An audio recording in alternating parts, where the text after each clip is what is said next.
Hi, my name is Aaron, and I am doing assignment number Slo1-1 for problem section 1.1, problem 16.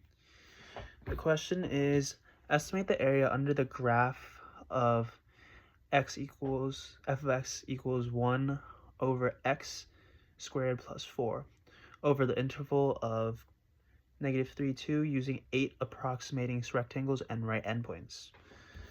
Here's my work.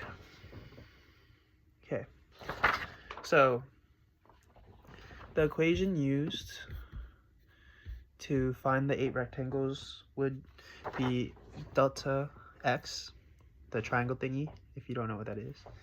So, and then you would take the x endpoint, which is 2, and subtract the other x endpoint of -3. And you put that over 8, because they want 8 rectangles. And that would mean it equals 5 over 8. And that goes to 0.625, which I have right there. And once you find that, you're able to use the right-hand sum, sorry, I'm itching myself, equation to find the points for x0 to x8. x0 would be -3, and then you add 0.625 to it continuously until you get to 8, x8. x8 would be 2. And now that we know each interval, we're able to put it 0.625 and then multiply it by each interval times the function of 1 over x squared plus 4, because that's the given function. So you do 0.625 times f of -2.375. We wouldn't start with -3, but we'd jump to -2.375 because we're doing right-hand sums first. When we get to left-hand sums, I'll sum it up. And then you go all the way to x8, which is f of 2. You solve all those. I didn't write it out because you plugged into my calculator. And then you get a sum of about 3.0031. And then to find the right-hand sum, you'd multiply our interval, which is 0.625 times 3.0031. Sorry. And you'll get 0.8957 as the right-hand sum. For the left-hand sum, it's going to be very similar. Same equations and everything. And since we already found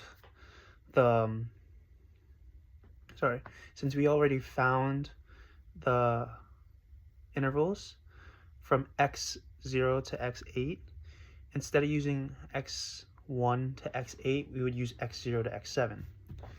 But we also have to find out the value of f -3 instead. So f -3 equals 1 over 9 plus 4, which simplifies to 1 over 13, making our multiplier 0.769. And with that, sorry, I'm itching. That was our last one for f of -3.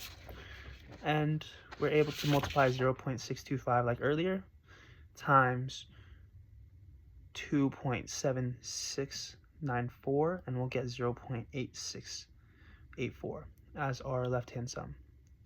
So our right-hand sum would be 8957, and then our left-hand sum would be 8684. Right-hand sums and left-hand sums are very similar.